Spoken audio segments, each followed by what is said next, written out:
everybody. This is the Crusade podcast, #1 powerless podcast. I'm EJ Olson. Joining me today, as always, my man Nick Durheim. Hey, what's up? And to my left, we are reintroducing for the first time. Back for the first time ever. The one, the only, Mr. Trevor Chafee. How you doing, man? I'm not doing so bad. Not doing so bad. I'm glad to finally have you on. You were so adamant at one point in time that you had you on episode 9, and you were on episode 9. God damn it! I was on episode 9. Yeah, episode 9, and we scrapped the entire fucking thing. Welcome to episode 9. This is the part 2. Episode 9, part 13, Part B. episode 13, part. Here we are. Anyway, we had a real struggle trying to figure out what the fuck to talk about today. Nick and I, we were fucking driving around. I'm like, what are we going to talk about?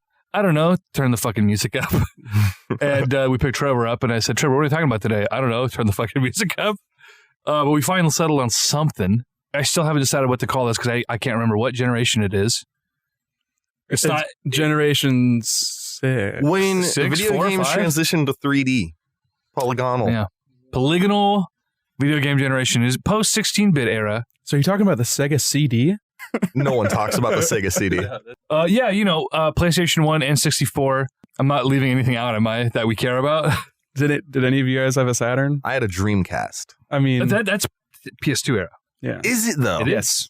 I thought it came out before the PS2. It did. it did. But it is part of that generation. I mean, if you want to lump it in with N64 and PlayStation 1, That's then kind of wow, like saying the Wii U is like PS4, I mean, Xbone. I mean, it Yeah. technically is part of that. Was it 9th gen?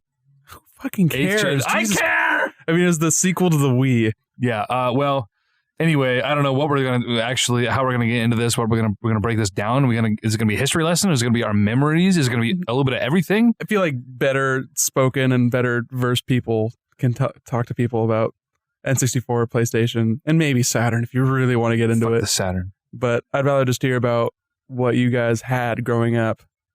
Because Okay. it's probably a little bit different from me. It's probably a lot different. So EJ, what was your experience with that? Your first experience with that? So, you know, I grew up with an NES, right? Ages 3 to 6. I was an NES sort of Is that what fella. it says on the box? That's well, yeah, no, I was playing my dad's old NES. He didn't care about it anymore, and I had no concept of what a video game really was. I just played it. I wasn't good at it. I didn't know what I was doing. It was just pressing buttons and things moved on the screen. I was 6 years old, Christmas Eve, and I got a game called Crash Bandicoot, and I had no fucking idea what a PlayStation was. I had this lenticular cover flashing at me and it looked cool, and I didn't know if it was a music CD. I had no clue what it was. Yeah, because those were the same jewel cases as CDs, right? Yeah, and DVDs didn't exist, so I was like, I had no fucking clue what it was. Well, then I got a PlayStation, and all I knew it was a game console. That's all I knew, you know. And I was ecstatic. And I remember getting that thing set up, and we got Crash, we got Spyro, and my old man played it for like 3 days straight. I didn't even get a chance to play it.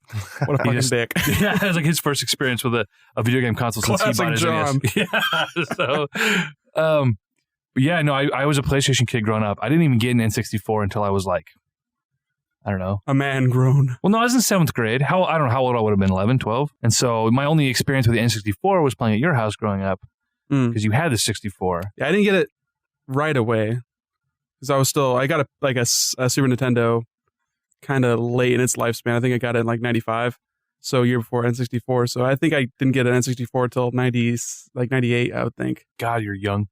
Yeah, a young man. Just a wee 3-year-old, 4-year-old. I don't fucking remember. I was too young. Was the Super Nintendo your first video game memory? Yeah. Okay. I remember getting it for Christmas, or me or Nat. So we got a Super Nintendo for Right. Christmas, and we got Donkey Kong Country. So had to have been after that came out, which was, I think that was 94. But if that was 94 and I remember it, that's wild. But yeah, remember gaming on that. That's how I learned how to play video games and what they were. And I think my brother probably got Nintendo Power. So I remember getting a sticker book for when the N64 was coming out, and it came with sticker book. well, it was like an insert in the Painfully Nintendo 90s. Power, of course, and it was for Killer Instinct Gold. Okay. Which was supposed to be a launch title on N64, and I don't think it came out for like another 6 months after the console did. But I did what any reasonable person would do, and I put the N64 stickers all the fuck over my Super Nintendo. Yeah. And I think that's what ended up like inspiring my mom. Like, oh, they must like that N64 thing. That Nintendo thing got me an N64. Fuck yeah. It all tracks. Yep. What about you, Trevor? I came into consciousness with a Game Boy, basically, in my hands. My grandpa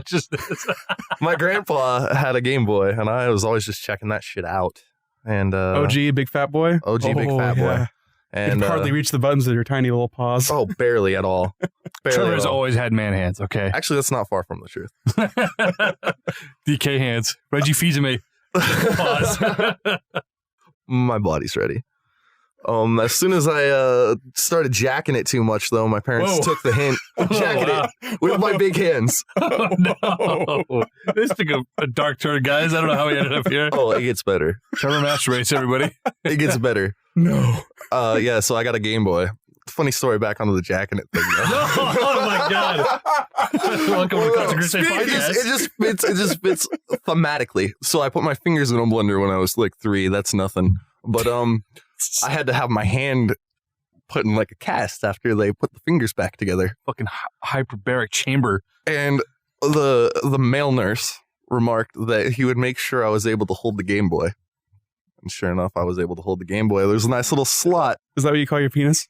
Yeah. Oh, yeah. Tell me more about the slot on your Game Boy. Wait, so I blacked out for a second. You hurt your hand jacking it? No. Blender. Oh, Blender, but... Oh, I thought your dick was in the blender. I was like 3 years old, but... This is weird. It's getting a little in the woods. Honestly, how did you hold a fucking Game Boy with a 3-year-old hand? I don't know, dude. You have big hands for jacking it. Please, I don't want to talk about that. This is why you guys are the #1 powerless podcast. Children are weak.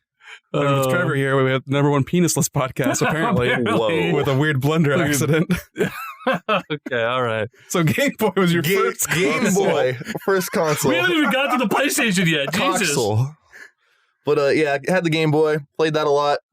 It was always my grandpa that had the game consoles. Then I got an N64 from my grandpa. This is your grandpa with the very, very strong hairline. Very strong hairline. Yeah. Very native-looking man. How soon after the actual launch of the console did you get it? The N64 I got very shortly after because my mom's friend's sister babysat me, and her and her boyfriend had an N64 that they were hyped on, and they were very eager to show off to me as a young boy. Sticked around on Mario 64. That was super cool. Oh, yeah. Then my grandpa wanted a console, and I was very eager to recommend the N64. Yeah, dude, just thinking back to my first exposure to the N64 was through like screenshots and Nintendo Power. And that was back when screenshots were like actual pixel by pixel screenshots. There was someone with a fucking camera taking a picture of a CRT and then putting it in a weird magazine that was owned by Nintendo. So it's a very weird filtration system that led me to that. But just seeing it and thinking, this is very much different from every video game I've ever played because they're all, sprites and 2D. And then you don't see Mario moving and you just see a screenshot. You get a very weird idea of it. You can't imagine the way a 3D game works if you've never been exposed to. I can't imagine what that experience would be like. Trying to look at that image and trying to like interpret what's happening. Yeah, it was just like, what the fuck is this? I don't think it was until like later, and it must have been commercials or something that we ended up seeing, and then it was like, oh wow, that's the promotional VHS tapes that Nintendo would change you. That was a word. Yeah, what the fuck? I'm having a stroke, folks. Yeah, it was a couple years after it came out, and I remember I was still really young at that point, obviously, but playing Mario and Zelda and Star Fox. Oh yeah, and eventually like Smash Bros. Just so many great fucking first party titles, and not really a lot of third party, obviously, because the cartridge was not very good for that. But Tony Hawk, I played on N64. Ugh, with that crappy joystick. How about the music on the? You got to talk about the music on the N64 Tony Hawk. It's awful. Yeah, doesn't it like loop after 30 seconds? Yeah, I don't remember at all. I just remember it came to fucking sick blue cartridge. Very low qual. I never played it on N64, being a PlayStation kid. But Trevor, we cut you off mid-story. I have a feeling that you didn't get this N64. Oh, no, my grandpa got it, but I spent a lot of time over there. Okay, you got the N64. Yeah, I didn't really... I mean, I had a Sega Genesis back at my house with my parents. That's what I played mostly. And the Sega Genesis was always trying to simulate this weird polygonal 3D effect. So, like, the 3D graphics I kind of had an understanding of early. And, I played a lot of the N64, man. I spent a lot of time over at my grandpa's. Do you guys remember your first N64... the first time you got to immerse yourself in an N64 game? Like a lot of people, it's either Mario 64 or it's Zelda. Mine's a weird one. It's a fighting game called Dark Rift. Oh yeah, I've literally never heard of this game. I have seen you play this game, and it is very, very N64 fighting game. Very. It's it's a 3D fighter, I look polygonal this up. fighter. I look this up. I encourage you to. It's got a really weird lore, but I was always a fighting game guy. Grandpa had Street Fighter 2 on the Game Boy. I jacked that. You did what, Trevor? What did you do? I reappropriated it for This my is benefit. I've literally never seen this box art in my entire life. Oh yeah, dude, that is what the game kind of looks like. Like as Imagine that, but with a little bit fewer polygons. as a self-proclaimed collector, I should be ashamed. My grandpa used to play the female character you see in that screenshot with the rings, and he called her butt cheeks. Oh, do you know what this looks like? This looks like the Super Smash Brothers prototype game before it was just like faceless men before they. No, it's like they took Tekken and put fucking like Mortal Kombat rejects into it. It's very like 90s Spawn kind of vibe. It actually super Spawn vibe in the art direction, man. Especially you could unlock the character bios and look fucking at shoulders. nice artwork. Like Samus shoulders.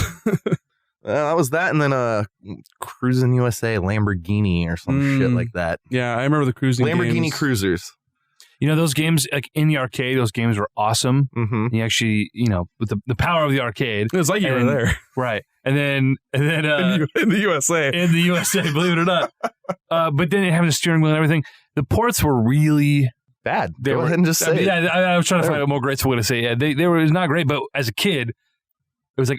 I mean, I know Nick, you didn't spend a lot of time in the arcades growing up. I saw racing games in the arcade, and now before there were consoles that did 3D, you didn't see a lot of video games that actually gave you a 3D model of a car. Like a lot of those racing games were still like Mario Kart style, where it's a sprite and there's like 3 different sprites depending on the angle, and it's still like, what is that? There was like a Super Nintendo game. There were Super Nintendo games that did that. There were fucking NES games that did that, where it's just like we're flashing these lines to make it look like you're moving forward, and then I passed a cactus. Wow, that sure is a fucking flat cactus. You know what? That was what was so cool about, like, especially Cruising in the USA was like, oh my god, I've seen this in the arcade before, but now it's like in my living room. Yeah, I know it was supposed to be a launch title, but it did not fucking make it. No. But definitely one of those titles that you have to have on your shelf now. But it's a game I'll never, ever, ever play again. Yeah, I'm happy. I've got my fill. I don't have a recollection of my first N64 memory. Yeah, did you get What about your PS1? Yeah. Okay. So when did you move and we like became friends? Was that it was after you got a PlayStation, right?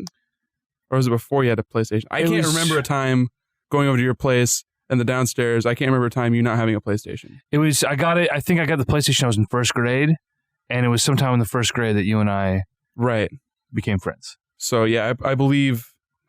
I don't know if I had the N64 at that point. I don't remember. It's tough. It's really hard for me to even like imagine grades and then a number associated with it. So it's even harder for me. It was easy once upon a time, but yeah, I remember you having the PlayStation. Age. I think that is probably my earliest exposure to PlayStation in general.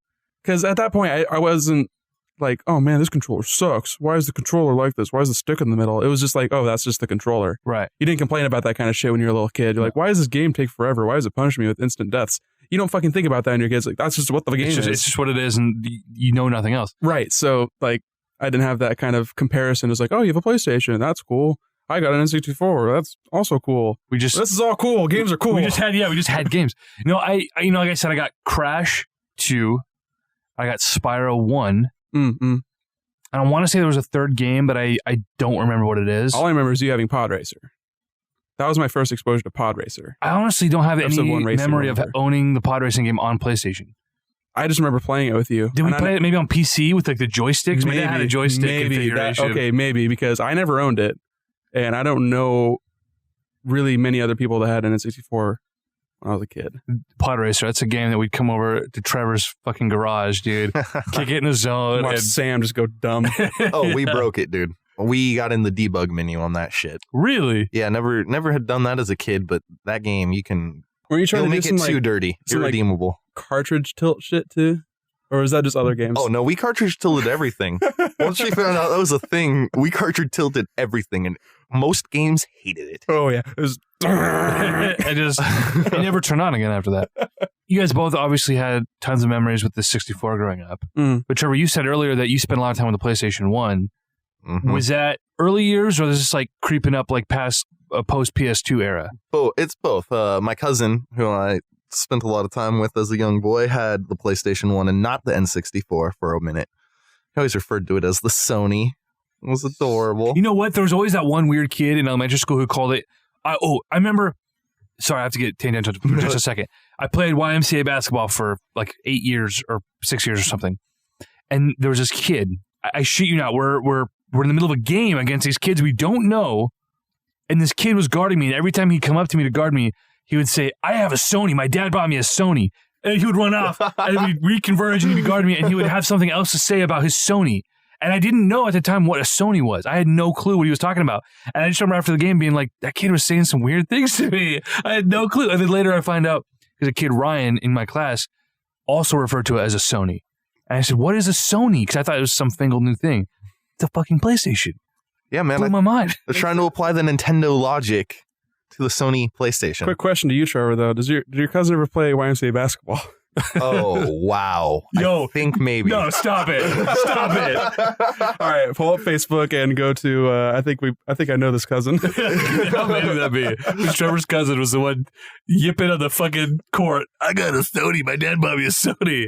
Good for you, kid. I don't know what that is. He was just trying to find common ground, man. But it was Not everything has to be competitive, man. But he was so aggressive about it. He was like guarding me. He's like, I got a Sony. Like, wow, he's like trying to get in my head.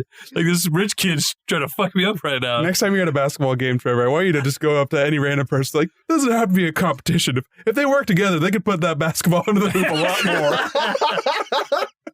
more. Let's go, Blazers. Let's go. Sorry, so back to PS1.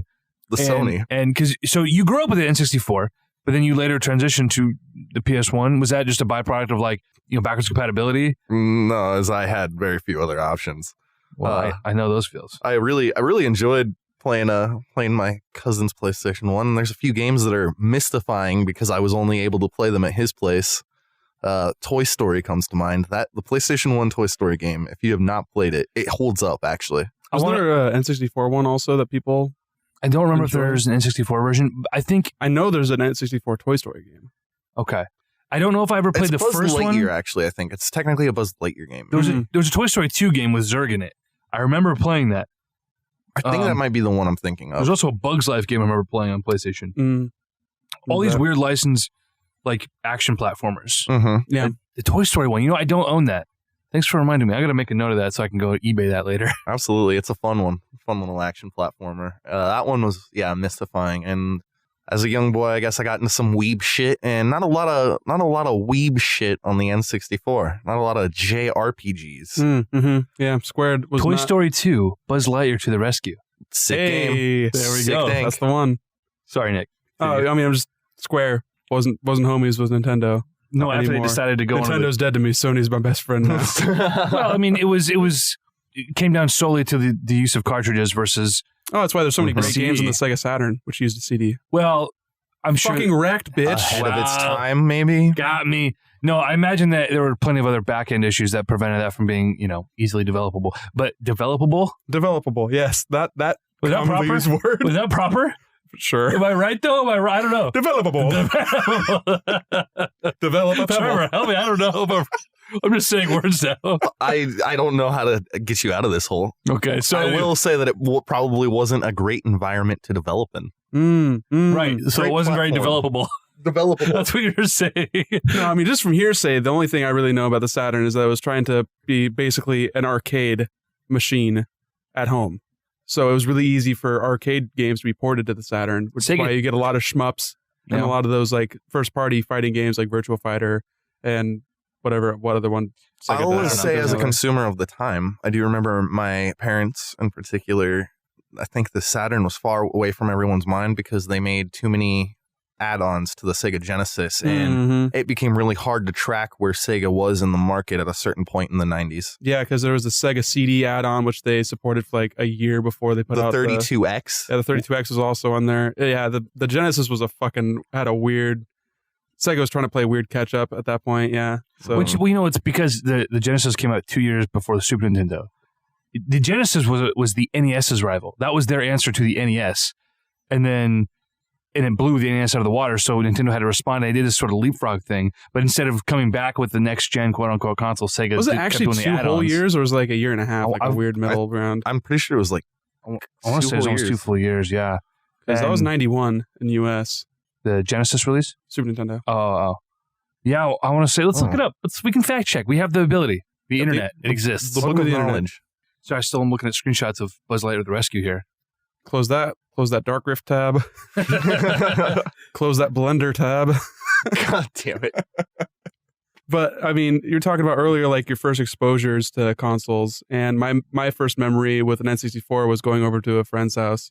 Not even my friend's house; it was my brother's friend's house, and he had just gotten the N64 when it first launched, and he was playing Mario, and that was my first time seeing it in motion, and like, oh, this is really cool! Wow, The Tiny little Genesis came story. out in 1988 in Japan. Damn. It's wild. Yeah. And was relevant all the way through the 16-bit era battling the Super Nintendo. And the fact that, I thought about this earlier when you said that you had the Genesis and they were always trying to do this faux 3D thing that the Super Nintendo did, but always with the help of some extra Super Effects chip, or mode, that's what- Mode 7. That's what cartridges are like for.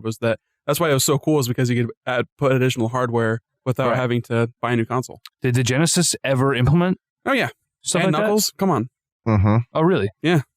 they put like basically a DLC to a game. The 32X itself is a add-on that goes in the cartridge slot. Okay.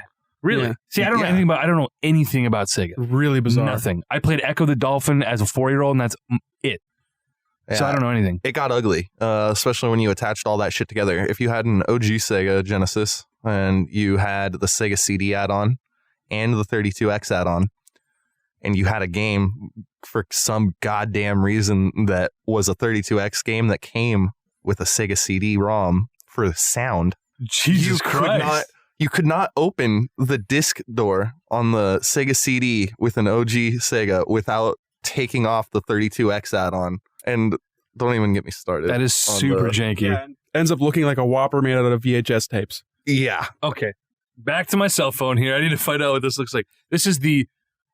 Because the Genesis, I think actually, because Nintendo with the NES, they did a late in the lifespan kind of miniaturization. They did the same with Super Nintendo, and they never did that with N64. But Sega, I feel like, was way more notorious about saying, "Here's another Sega Genesis. Here's another Sega Genesis. It's just smaller or differently shaped." Mm-hmm. It's several iterations, yeah. And then they had the combo, right? That would play... I might be talking on my ass now, but I feel like there was a combination was that one played the for the- Sega CD and... No. There was one for the Master System. Sega CD was an add-on to the Genesis. Right, but they did a console that was an all-in-one console. It was that would play... Oh no, I think they did a 32X that was Because a of the Genesis problems you and were a talking 32, about. yeah. Okay. Weird fucking. One consolidated unit. See, this is what people who don't know shit about Sega know about Sega. yeah, and this is probably why I think the Saturn died or didn't make any market penetration at all, really. Yeah. Well, Sega really chased that dragon of like trying to create arcade perfect experiences in the home, and they finally achieved with the Dreamcast. But for a myriad of reasons, the Dreamcast failed, which kind of sucks because I think it was probably the best console It was very of that forward generation. thinking, yeah. But anyway, how do we get on to fucking? None of us played Sega. I guess you played a little bit of Sega Trev, but The Saturn got mentioned because it's Sega's only competitor in the era of video Yeah. gaming that we're talking about. so what I want to do here, because we fucking can, and we've only been talking for 17, 18 minutes. Thanks, Big Ben. It's fine. You just fat shame DJ. I want to go down the fucking list here. Both N64 and PlayStation in any order. I don't give a shit. Talk about top 3, top 5. Not even just favorite games, but Brian most, Listicle over here. yeah, most memorable experience. Like, what do you remember most fondly looking back at these consoles? Your favorite games. Okay. Maybe not the best games, because PlayStation 1, I did not play any of the good games growing up. Did anyone? I mean, I feel like a lot of those games, you look back and you see the sales numbers, because I do this. I'm a weird guy. I go back and I'm like, oh, what are the best selling games in PlayStation? I looked at the top 10. And you obviously, some of them like Crash 2. Right. One of the best selling games. Gran Turismo 2, I believe, is the best selling game the PlayStation ever came out That with. tracks. And then Gran Turismo 1 is the third best selling game. And like, it's all these kind of, the racing games were super popular on PlayStation. And then their own mascot platformer was really big. But then a lot of the games you hear people talk about when they talk about PlayStation, like, oh my God, Symphony of the Night. And you're like, well, I don't know if it sold really well. I mean, I never played it when I was a kid. I never heard about fucking Castlevania until I was a grown man. Yeah, I wasn't playing Castlevania or fucking Suikoden 2 or Chrono Cross as a 7-year-old. I didn't have... I mean, Final Fantasy was a big one. Final Fantasy 7. Yeah, no, actually, I had the very fortunate experience of playing a lot of the really good PlayStation 1 games when they were relevant. That's why I said that you were the one that's like you're into weeb shit. And so you probably knew what Metal Gear Solid was. Symphony of the Night was weeb shit as fuck, and it's a great game. And like the NES, there was some NES exposure there because the same cousin that had the PlayStation 1 was the one with the NES when I had the Genesis. Die, monster! Well, what's the one? What's the fucking quote? Sarcasm. I'll never hear that without fucking boop bop into a breakdown after that. Sorry, I fucking poisoned it for you. So how old were you then when you're experiencing like these timeless classics that I didn't get to play until I was a 22-year-old or something? Yeah, I'd say between the ages of 7 to like 11, actually enough, were like the time, like those were the hot times for playing those video games on that generation of consoles. Also the best place to get a Slurpee. 7-11. You know, you're sitting here playing. You're playing through fucking Final Fantasy 7. I'm playing Croc Legend of the fucking Gopos. like that's the kind of shit I was playing. I was playing, and I was renting Gex. Right. Well, you claim that holds up as a fucking classic mascot platformer. I didn't claim that much. I don't know if I said that much. I just know that I liked it and that people still play it in like speedruns and shit. So it can't be like that fucked up and busted. People speedrun fucking Bubsy 3D. It doesn't mean it's like, hey man, Bubsy's coming back. Don't talk shit about Bubsy. It's coming back. It is coming back. Revenge of the Woolies. Is that what it's called? No, wait. I actually know. I got into this with someone on Twitter because they missaid it, but it's like it's either Revenge of the Woolies or the Woolies Strike Back because I made a Star Wars joke about it. Sorry, I digress. So it literally is one or the other. Yes. Oh wow. Okay. Jesus. I think it's Jesus. I don't remember. Okay, wait, who cares? Who cares? But no, I was playing like I care. I need to talk about Bubsy some more. Come on, Bubsy's back. I must admit that I watched Pete Dorr stream Bubsy for like 3 nights in a row. I don't know who that is. You just should I feel bad about that? No, he's part of the All Gen Gamers. You tried listening to that podcast once. Did they ever post a podcast? I feel like I subscribed and then they never posted anything. We saw their chit chat. Yeah. That's cool. That was all he's right. one of those guys. Right just a dweeby streamer. Cool. He fucking beat Bubsy 3D, one of the worst fucking games. Great. That revs my engine. So I watched it for 3 nights in a row. I don't know. I don't know what possessed me. I feel like that speaks more to the streamer than the game then.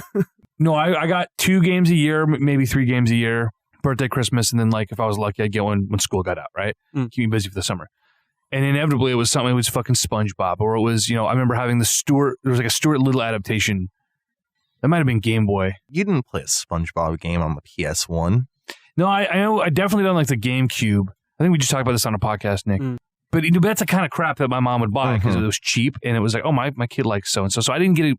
I remember one Christmas I got the Cars game. I think that was PS2. Like it was just like, oh, it's Pixar, and my kid or my nephew has a PlayStation, and I'll get him the car. And, it's like, actually, if I recall, the Cars license that was actually a solid game. But I didn't get to play any of these classic games. Like the most, I think, quality game I played was the 2 I got with the PlayStation, which was Spyro and Crash 2. Hey, need I remind you of the game you got from your neighbor, though? Do we talk about this on the last pod? Yeah. Or is this off pod? Yeah, no, that was the last pod. Mega Man X4. Right. I think we can all agree that each of us has an appreciation for that Blue Bomber boy. Hell yeah. That was a fine franchise. X4 was a weird kind of turn, though. That's true. That like those literally anime cutscenes. That was very interesting. I remember actually playing that game. Now that I'm remembering this, I've played this for the first time before I even moved to the Gresham house. I was in my old house, my old neighbors, Derek and Jennifer. Holy shit. I'm just like having this crazy wave of nostalgia here.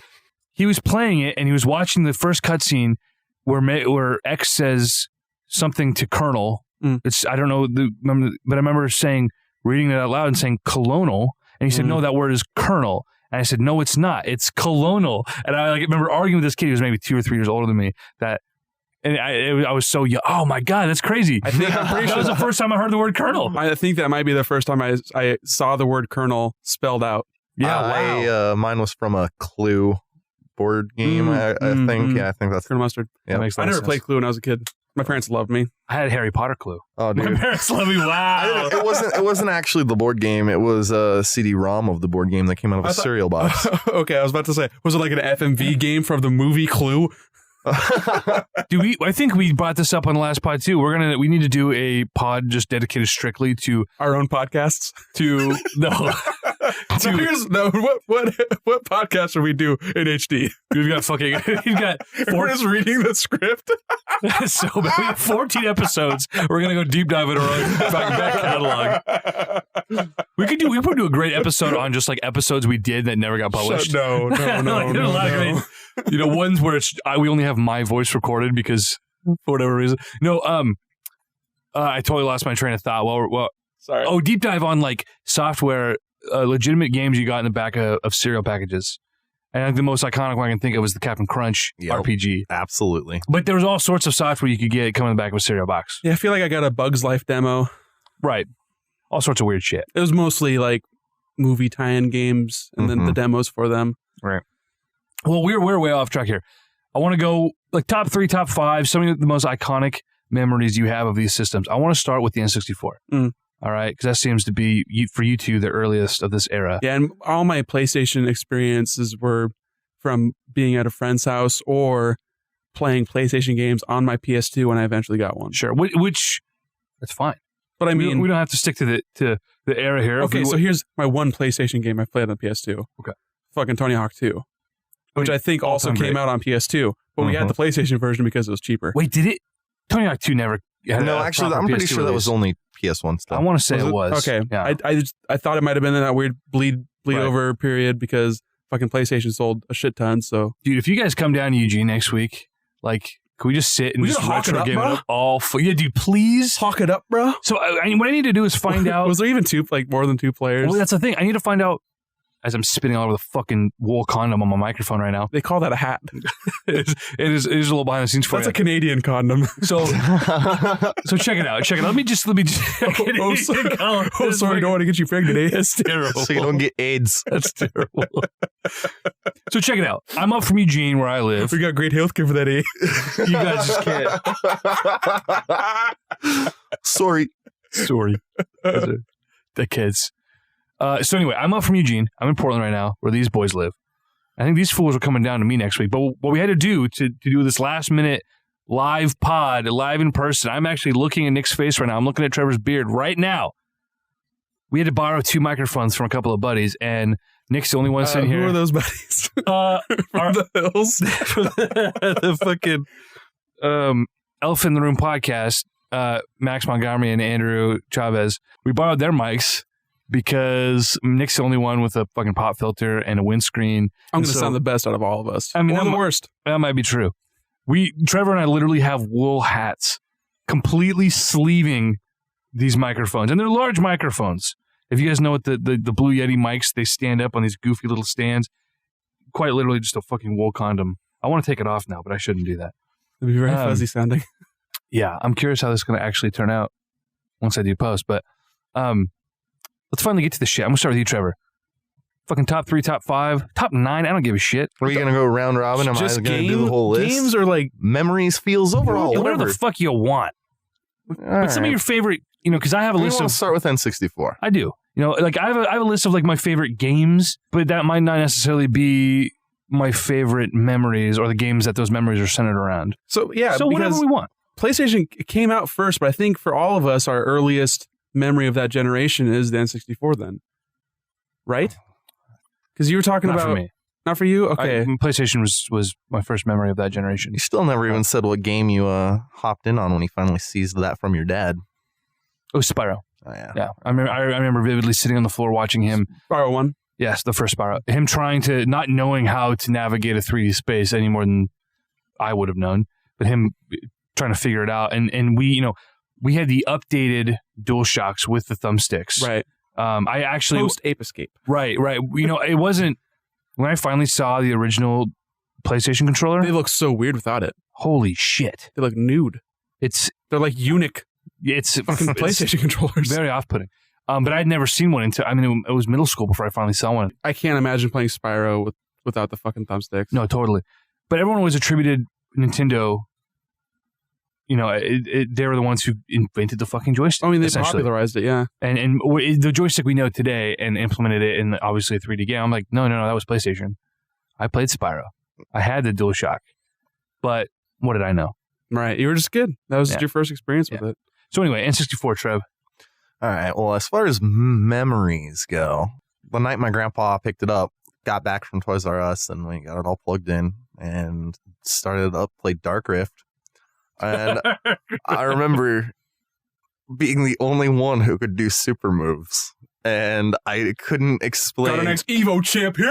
Oh! Yeah, I couldn't figure out how to describe quarter circles or those inputs to my mom and dad and grandparents. How did you know them? Mom, it's easy. You press down, then you press down and forward, then you press down. I didn't know how to put it into those terms, really. I learned them by controlled button mashing. And I know what that's like. Picked up patterns, basically. There was one character, for instance, the only character I would play, because I figured out through controlled button mashing how to shoot a fireball, was this demon chick that literally just humped fireballs out. Remember her name? Damora. Okay. Gonna look this up too. Damora? Gamora with a D. Net. And her art, her in-game art looked way different than her models, and that was actually very common in that game, and it was weird. It was actually the most off-putting thing. Yeah, I mean, everything I've seen from you guys playing Dark Rift seems like it's a very entertainingly janky game. It's incredibly and that's janky. Boy, that was the heart of the 90s right there. Yep. I don't know how to do a 3D space. I don't know how to make a game, but I have to put this out. I'm on Dark Rift. Wikia. No, the Dark Rift Giant Bomb. Oh, their page? Subpage where they're apparently... Their wiki. It's still a wiki. I'm trying to find just a list of characters. Because Damora returned no hits. Okay, fuck. What's her god name? It's really stupid. No, it's Deborah. It's Deborah. It might be Deborah. I just think that. It's demonic. It's stupid. I'm still looking. We got a guy named Aaron, which just Aaron. Well, it was weird. There was some weird that guy. weird weird.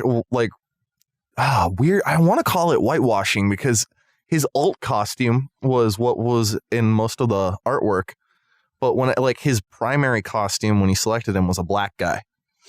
Okay. But in the promo material and in all the artwork in game, his alt costumes, and he has a mask on, so you can't really make out whether or not it's a black dude. And I just thought that was weird because he's the only character that the alt costume. It's probably a little racism, probably a little marketing racism. I cannot find anything about the character selection screen or any of the characters in the game. Renowned game, Dark Rift. Yeah, well, the fact that I've been collecting video games seriously for 5 years and playing them my entire life, I've never heard of this game. Well, you don't really give a shit about the N64 that much, though. I don't. I almost have all the games I care about, and I would say the N64 is probably the smallest spot on my shelf behind the Vita. Which, to be fair, looking back on it, not a lot of great games, in my opinion, but growing up, it was still the coolest fucking shit. So, oh yeah, Dark Rift. And then I guess my next best N64 memory would be when Majora's Mask came out.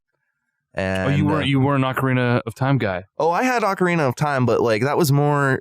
It's interesting because I don't have one distinct memory with that. I piecemealed that game. Okay. Really hard. Mm-hmm. And I didn't own it. I borrowed the shit out of it. Mm-hmm. The good days. Majora's Mask was different though because I knew it was coming out, and I did a bunch of chores for my grandpa. And I convinced him. I was like, Grandpa, because I was like you. I only got games birthday, Christmas, and this was not coming out on my birthday. And I couldn't wait, so I was like, I need this. He's like, all right. I think that was a summer game. All right, we'll go trade in some shit. I was like, I want to trade in things to pick this up. We go and we do the trade. None of the fucking garbage I'm getting rid of is worth dick. This is still that thing. We're at Game Wizards or whatever, and I'm like, yeah, no, they're giving me $12 for these 3 shitty games. Cruising USA was in there. Mm-hmm. Wait, the Game Wizards? Yeah. down on fucking Foster by the 7-Eleven. Oh, yeah. That place has been there forever. Yes, sir. And that's actually, the nerds there are part of why I played so many great PS1 games. Wow. Yeah, got Majora's Mask, and he bought just the game for me. And then the God bless the nerd at Game Wizards, he's like, oh yeah, you got the expansion card, right? The expansion pack, right? And me and my grandpa were both like, what the shit? What'd that mean? And yeah, I had to buy that. That was girthy. That was a girthy cost, and I remember being satisfied, but I felt bad because I did chores, but I did not do like $90 worth of chores. And we were both expecting way more on the trade-in. So I was damn, that's the most expensive 4 megabytes of RAM. Let me tell you. You just got to go back like 2 more years and it was 3 times more expensive. That's we were just talking about this the other day, Nick. Like 4 megabyte expansion. Our conversations are kind of trite. Yeah, we aren't very exciting people. Good thing we have a podcast. Yeah. No, yeah, I remember the expansion shit. I mean, I got it when I got Donkey Kong Country because it came, Donkey Kong 64 because it came with the game. Its debut was with Donkey Kong? Yeah, I think so. But that was like a $70, $80 game with the expansion I believe thing. so, yeah. And so I actually didn't get that game for that reason, and I just outright didn't know that Majora's Mask was going to need the expansion. Yeah, I didn't know that Majora's Mask was one of the few games that actually needed the expansion slot. That's weird.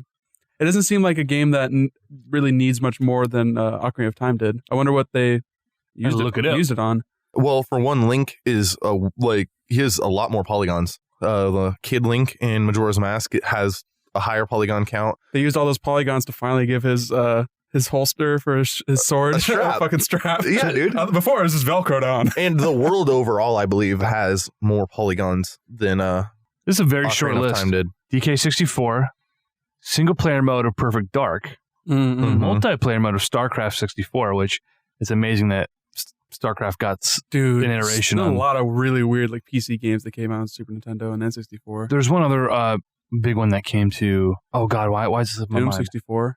Doom went. Yeah, Doom came out on everything. But then Majora's Mask. Wow, very small list. How many games were enhanced by the all the Star Wars games? Pack? There was like 30 games. Mm-hmm. It's a sizable. That's like half the N64's library. It helped with the screen rate of GoldenEye. Okay. So the frame rate, it kept it running smoother. But rare games on N64, man. They were basically first party. If only. They fucked up so bad by letting Microsoft get them. What a fucking terrible decision. Whoever was, heading Rare and got that paycheck, I'm sure they didn't regret it. Well, I'm sure they regretted not working with Nintendo anymore. They got fucking shipped off to make Kinect games and Viva Pinata, and then the terrible Banjo-Kazooie games that, I mean... There's a reason why all the people that matter in Rare left it to start their own studio. Right, and then they put out those guys who did Yooka-Laylee. Yeah, and that's like what the people who liked those old Rare games wanted. I haven't heard anything actually positive about that game yet. I've heard a lot of like good things about it. It's just that, well, if you wanted a game that... Those are the same people that hated like fucking Donkey Kong 64. And I like Donkey Kong 64 because I liked it when I was a kid. Because I had infinite patience. Yeah. That game is pretty much exclusively just walking in circles to collect all the bananas, right? Mm-hmm. It's an action platformer also. You're fighting weird beavers. But like it doesn't hold a candle to something like Banjo-Kazooie. I mean... Yeah, I think it does. I think... It depends on what you're into. Still got great music. Still got the characters. And like, it's a Donkey Kong game in 3D. I mean, I don't know. I feel like those games just have their own character. And that Rare injected a lot of that. And that's like... A lot of my experience with the N64 was Rare games without even like trying to. Like, of course I played GoldenEye. I never owned GoldenEye, actually. I think it was like a conscious effort. My mom just not wanting to have like a gun game. Right. I think my first shooting game that I actually owned was Halo. On that note, man, weirdly enough, I traded Diddy Kong Racing to this classmate of mine by the name of Jamie. She had GoldenEye for some goddamn reason. We were like young kids and she had GoldenEye. But I couldn't have GoldenEye. But I had Diddy Kong Racing, which she didn't have. That was straight across trade. I'd say that's a pretty fair trade, honestly. I do miss Diddy Kong Racing, but I do still have that GoldenEye cart. Yeah, dude. Diddy Kong Racing was like really, really good. I never owned Diddy Kong when I was a kid, but I played it more when I was an adult, and that holds up a lot better than Mario Kart 64 does. Absolutely. I would argue that is a vastly superior game and superior experience to Mario Kart 64. There's a lot more to it, which I think is a pro and a con. There's a single player like adventure mode. Yeah, really weird, really bizarre, very like kind of open world in a way. Yeah. Oh, yeah, it was. It fucking weirded me out as a kid, kind of, in a way. There was like, it was just, I got into it maybe just a little too young because I specifically played it at Toys R Us and asked for it for my birthday. There just was too little hand holding for me. It was just a little too open. So to certain. No, yeah, when you're a little kid and you don't want to read everything, then you like, go here. And you're like, where do I go? I can't see a flashing arrow. Right. No, seriously though, this is why I didn't get a Zelda experience really until Wind Waker. Really, I mean, I played Ocarina of Time at your place, and I remember, like, I still have this vivid memory of not knowing what I was doing and like asking you, and you're like, I don't know, figure it out. And which is like to this day is still your fucking default response whenever I ask for help. You're like, I don't know, figure it out. Yeah, the game. Okay, if you stand still for 30 seconds in that fucking game, a flashing icon and an annoying noise comes on that tells you what to fucking do. No, I remember just being like not having a clue what to do because my experience with video games had been 2D side-scrolling platformers. And I had 0% patience for any of your bullshit. That's true. I was a real shit dig of a child. And I was a shit dig of a child too. And like no one told me how to play N64. I just sort of fucked with it because that's how you learn to do things. You were smart in and I wasn't, okay? I needed your help. Damn. Roasted. Well, no, I remember just being so confused by like this concept of quote unquote open world. I didn't know where the fuck to go. Just these 3D graphics were staring me in the face. And I'm like, I'm used to playing these. Do I go left or right? Go forward. What is forward? Well, you know, I'm thinking about it now. What year did Zelda come out? 98. Majora's Mask was 2000. So when I got my PlayStation, when I experienced Ocarina of Time, those had to have been super close. I don't know which one came first. Because I remember just being so confused by Zelda. Oh, you said you got Crash 2 pretty close after you got a PlayStation? I mean, the night I got the PlayStation, I got Crash 2. Yeah, I think that didn't come out until 97. Okay. So we can dig into this if we want to. I'm curious because I don't know. Forensics. Having such a fucking, like, I remember having a hard time with Zelda, but... Well, Crash 1, you didn't move the camera at all. No. So it was very much still like it was basically a top-down game, but with the camera, like, moved it. But like Spyro you did. Mhm. Spyro you did. And so I can't imagine But being Spyro that... had, like, tank controls, didn't it? But it did have the right stick, which is different than having C buttons. Yeah, but I can't imagine being as confused as I remember being Wait, are you trying to tell me that you can't imagine yourself being confused beyond imagination? Because I feel like I see that at least once a day from you. Trust me, it's a feeling I know well. But it just makes sense to remember being this confused, but having already owned a PlayStation. So maybe I saw you driving a car earlier, and it was terrifying. I was in the car, and you had no idea what the fuck you were doing. I knew what I was doing. I know how to operate a fucking vehicle. I just didn't know where I was going, and you guys just were like not in the helping. open world. We were trying to figure out a great topic for this podcast. Yeah. Turn the music up. Slam on the gas. Break. Go. Stop now. You were the one that had control of the music the entire time. Whatever. We're sitting here arguing about this now. The music controls weren't intuitive enough. Oh, God. So... How do I turn this down? I'm completely lost now. I don't know where the fuck we were. We're talking about how you can't navigate open world games and how you didn't like lack of guidance. I just remember being so confused, and one of the reasons I never played Mario 64 either. And to this day, like Spyro was my Mario 64. Spyro 2, to be more specific. That's fair, man, but shit. I think I loved open world games as a kid because I got to just go wherever the fuck I want without being told what to do. I lived under authoritarian rule. This is your fucking living vicariously through these little pixelated characters. Link can run the fuck off. Link, no one's gonna tell Link what to do. Yeah, Link doesn't even have Except those stupid parents. all the people that tell Link what to do. Yeah, that's pretty much the game. Except for that fairy that keeps fucking telling him what to do.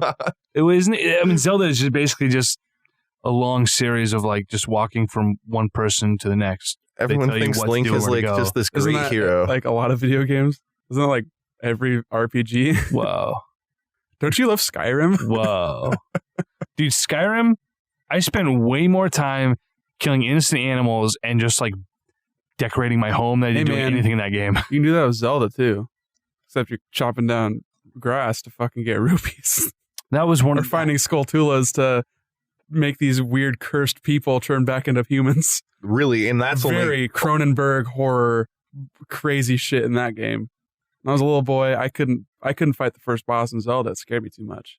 Oh, really? Yeah, I had to have Nat, my older brother, play and fight Goma for me because that motherfucker was too goddamn terrifying. Wow, how old were you? As soon as that cutscene comes out, yeah, wow, like 6 or 7, and like just the cutscene of Goma fucking climbing on the ceiling and the eye spinning and looking at you and it's blood fucking red, and Link is just reacting like, oh my god, that was literally me. I was more scared by the fucking zombie things. Hit me.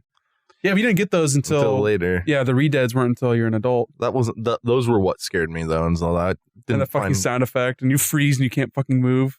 Taking away player agency is terrifying. Yeah, those things fucking freak me out, dude. Most of my N64 memories, I mean, they're obviously all with you until I was in 7th grade or so. Yeah, and I feel like when we were kids, like a lot of the way you experience video games was also watching people play video games, which I think is why Twitch is as successful as it is, because everyone in that age group kind of grew up watching a sibling play video games, watching their friend play video games because you're taking turns. So then you get a lot of vicarious enjoyment out of it. That's actually that's my last N64 memory. I got Pokemon Stadium 2 for, man, what birthday was it? 2nd grade, doesn't matter.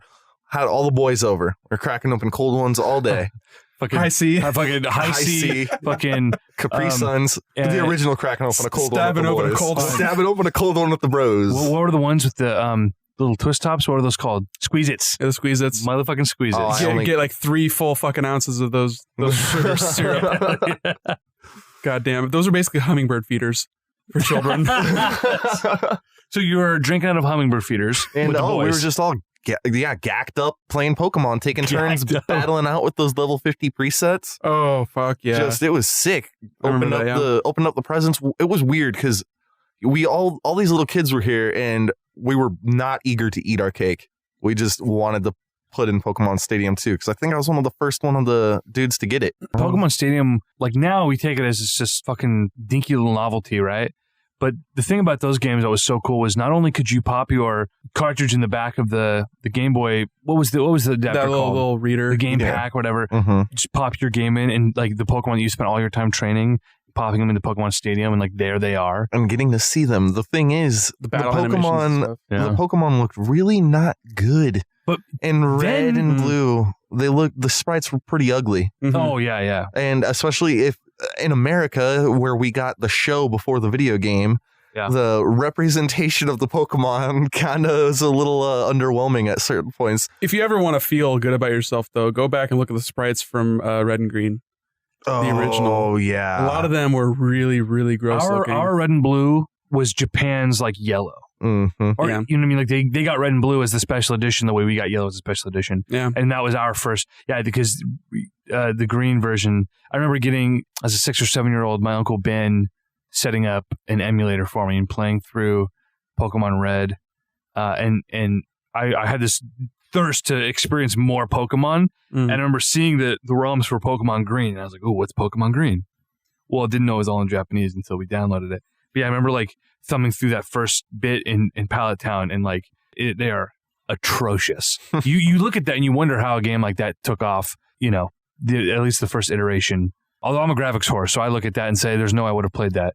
But the gameplay was still there. Oh, man. Game Boy game. What great looking Game Boy game in your eyes is there? Well, I mean, just look at the evolution between Pokemon Yellow and the first generation, or the other first generation games. By the end of the Game Boy's lifespan, I don't think Yellow really improved the graph, like the sprites are so much better. Oh yeah, brother. Totally. I mean, not too much. I feel like Gold and Silver had a much bigger improvement to the to the sprite, especially since they were literally Game Boy Color games. I think Pokemon Yellow improved the enemy sprites, but the character sprites, and looking at the back of, I mean, they were still like double pixel, just horrendous. Funny. I'm trying to. What are some of the most notorious ones? Like Geodude from behind was. I remember Geodude from front was kind of whack. Well, yeah, he looked. Wish you guys could see Trevor doing that. Yeah, he just had a big old thumbs up. Yeah, there were some funny ones. I remember Charizard looked really gross. Really in one of dumb, them. stupid, skinny neck. I'm gonna look at it. He looked more like a. Well, I don't know. He looked kind of like a weird anorexic Dragonite. Yeah. Dude, Dragonite had some really weird sprites sometimes. I feel like the sprites I saw the most, because I was weird and I had to keep grinding for some reason, was the Elite Four. Yeah. So like all Fucking the Elite Four. Golbat. Golbat's hilarious. Oh my god. Golbat. Okay, for listeners at home, do us a favor and look up the Golbat sprite from which one is that? Pokemon Red? Yeah, this must be. No, is this the? Might be green. But just look up Golbat sprites because you're gonna find some fucking treasures as it is. Just that huge mouth and those eyes, man. Those eyes. Oh, the Blastoise. The Blastoise, dude. He's such a goob. No, but No, I think like the Blastoise is okay. sprite when Blastoise I is was a okay. kid. I was envious of the Blastoise sprite because I was a. See, a lot of them are they're decent, but they're just kind of goofy proportionally. Mew looks fucking straight retarded. I don't know about that either. I think Mew's kind of cute. I think Mew's fine. It's just Down kind of syndrome. weird.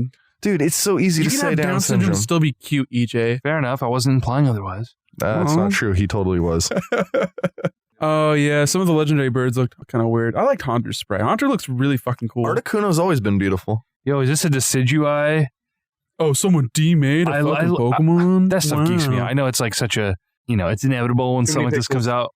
It is too many pixels, but they capture the aesthetic. I don't think the Game Boy could actually render that. It's not true to the palette. What is this Pokemon? So that's Shinx? yeah, Shinx. Okay. That's from Gen 3. This is, I know, a riveting Gen 4. podcast material. See, this is the Pokemon Yellow version. Yes. Or is this Pokemon Green version? This is green. But that Yeah, looks no, like, that's actually the Mew that would have appeared in the American games. okay, So that's- red and blue. So that's the I've done some hacking Okay. in my day. yeah. Adorable. That's an adorable one. Was there a Game Shark for N64? Yes. Totally.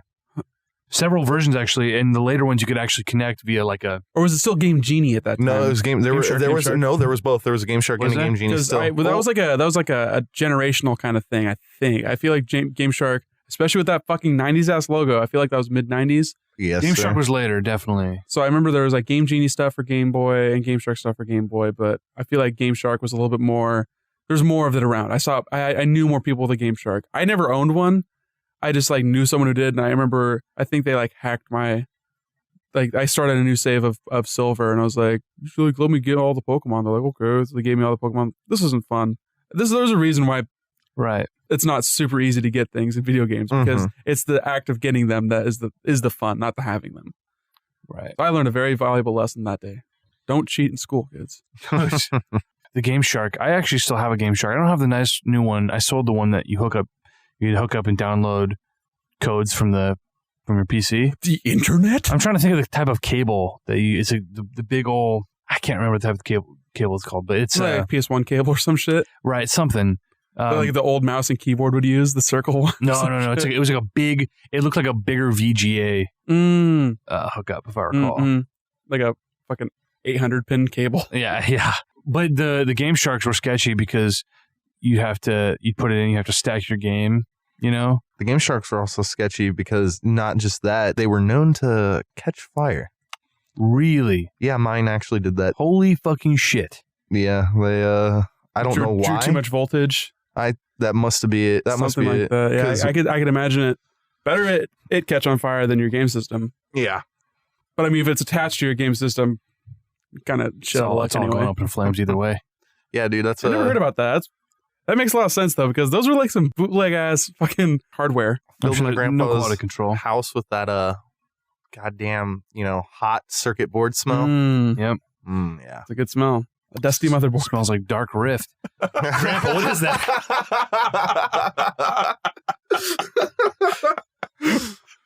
Well, shit. So with the N64, I had especially a lot of memories with you. Is our moms were pretty strict growing up as far as what we could consume, at least what they knew we were consuming, right? And I think it's weirdly 50-50. Mhm. some things me- they were totally okay with, and some things it was like I can't believe, like of all things, this is what they weren't okay with. Yeah, like it's Yeah. weird sensibilities, parent stuff. Yeah, I feel like my mom or my parents might have been a little stricter at the time because there were things that like I couldn't come over and play. Like I'd never played GoldenEye as a child, not once. I wouldn't let it Whoa. play it, so I did not play. Like my GoldenEye was Nightfire on the GameCube and PS2. That's a good one though. Great Yeah, it game. had fucking AI. You could do Yeah. like multiplayer matches with bots. It was such a logical progression of GoldenEye, and so I never had that experience. Like I completely miss that zeitgeist, and I have no nostalgia for it whatsoever. So that's the kind of thing I couldn't come to your house and play. So we were playing things like you couldn't come over to my house and play because I didn't fucking own it either.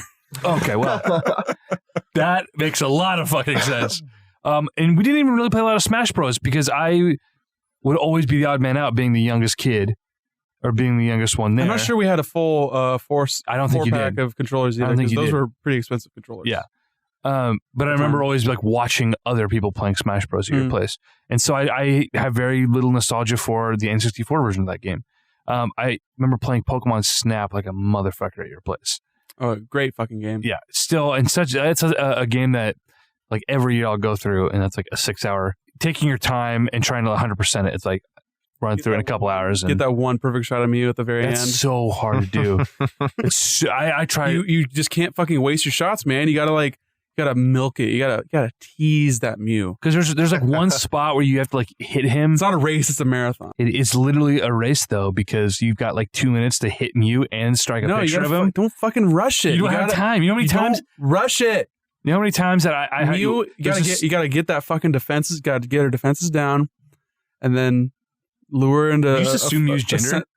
Yeah, Mew's a fucking girl, dude. Look at them, those big beautiful eyes. That weird floating space cat. That's a girl space cat. To say them titties, and I was like, I don't know. No, damn footsies. Them footsies. Tootsies. No, because the level was so short. You're on the moon. And there's this one like corner. Road. There's just one corner you go around. And that's the one that's your shot. You got to try and take it right there. And I remember maybe in 2015, I was playing through this. I was trying to 100% the entire thing. And it was mostly a breeze up until this point. And I could not fucking get Mew. I don't remember if I actually did. I may have given up. You know what? If you need some help, I still have my official strategy guide for Pokemon Snap. I'm going to bring that down with you next week. And I remember in the back of it shows like all the best shots that like whoever made the guide had for like each of the Pokemon that you could take a picture of in the game. Yeah. And their shot of Mew, like I remember my shot being like pretty much exactly like it, and I got a perfect score on it. Hell yeah. The voices that Oak makes, especially when you're running through it quickly and you're wait, wasn't it like wonderful like you are sitting there listening to everything he says. By the end of the game, you're skipping through quick and say, oh wow, wonderful, wow. It's just ridiculous. Just scatting at you. Yeah. Thanks a lot, Professor. What's Oak's first name?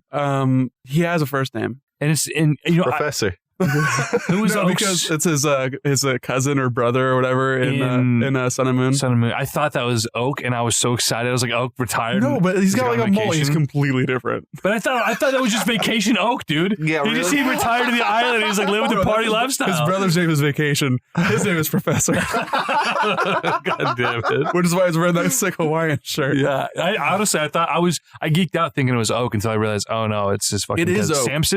Samson Oak. Is it Samson? Oh, that's right. Yeah. Well, which one was Vacation Oak? Was Samson or Professor Vacation Oak? Oak is Samson, isn't it? No, Vacation Oak is Clampson. Clap and Schlampson. All right. We were like, let's do top 5 memories of each. We're like, we've each talked about like one thing. That's our top 5. Keep getting tangential here. Top 10. Top 10. Sorry, Trev. That was purely for each. I'm sorry.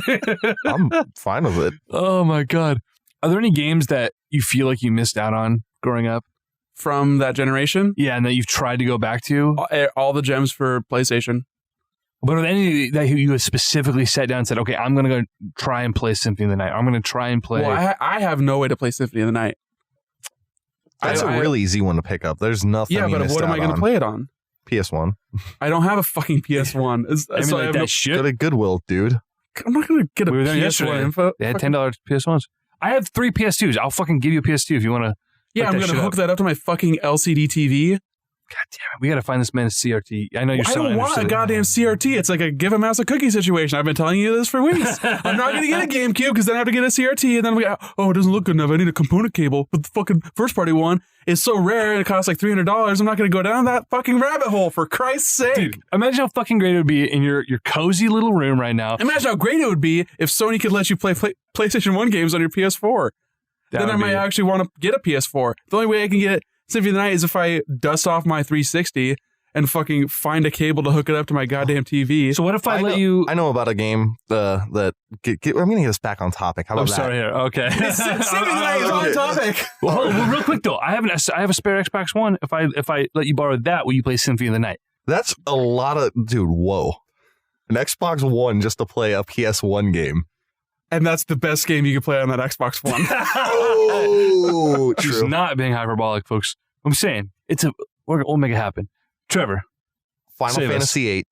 8. I missed out Ooh, on that yeah. because it was hard to find when it came out. Okay, That's with the understandable. guy who has a car and he has a gun sword. Yes, right? sir. Leon. And I was sword. aware of it when it came out. Wanted it. Basically wanted it for years. What year is this? 98? 99? It's 90. shit. I think by the time it entered my mind, I was playing Majora's Mask, so 2000, 2001. Okay. Like by the time I like really wanted to go out and It get was it and earlier couldn't than get that, though, because It was like Final in- Fantasy 9 was on PlayStation 1, and that Dude, that had to have been... Final Fantasy 9 I think was like It came out 2000, 2001. Yeah, it came out after PlayStation 2, but it was like not super long after. Because 10 was like pretty soon after that. 10 was like 2002. I remember playing...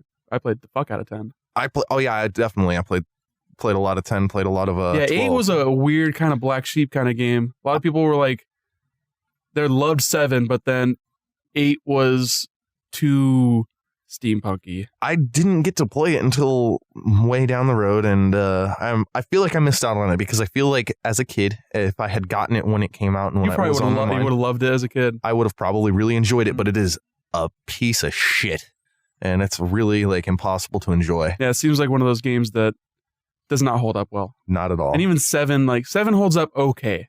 So, 7 doesn't hold up very well. As a game that I did not play as a kid that I've tried to play both the PS1 version and the Steam versions.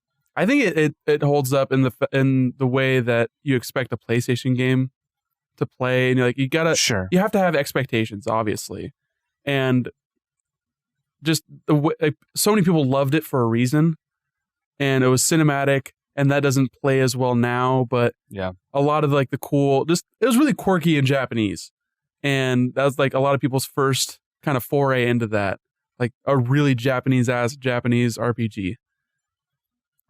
So it holds up in that way, whereas Final Fantasy VIII not as widely regarded because it strayed a little bit, and it has this weird romance, and the main characters are kind of shitty. It doesn't have this really cool, diverse cast of characters that you remember from like Final Fantasy VII. Yeah. Did you go back and like have you since experienced it? Oh yeah, and I You beat the don't game? like it. No, I haven't beaten You it. just said fuck this game. How old were you when you finally went back to it?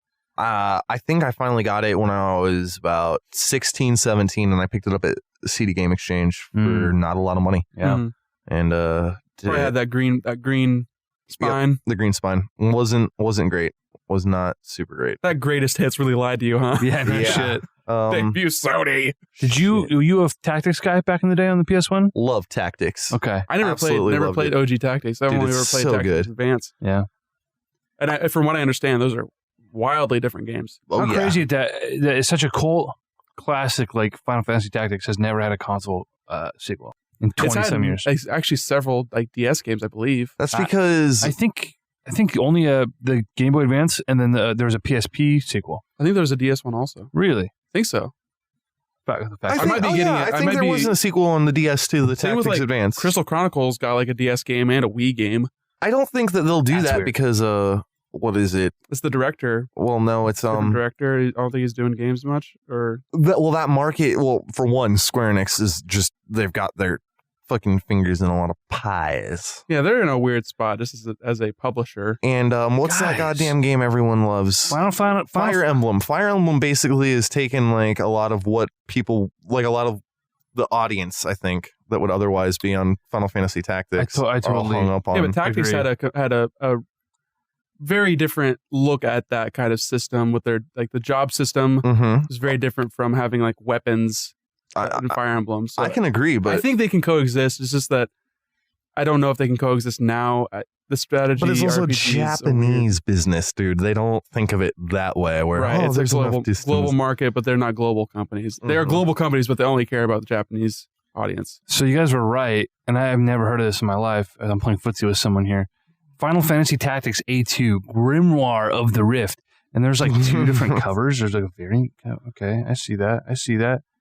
Probably different regions. No, I'm looking at screenshots here, like much more isometric, and so I imagine the map traversal is very different than something like Fire Emblem.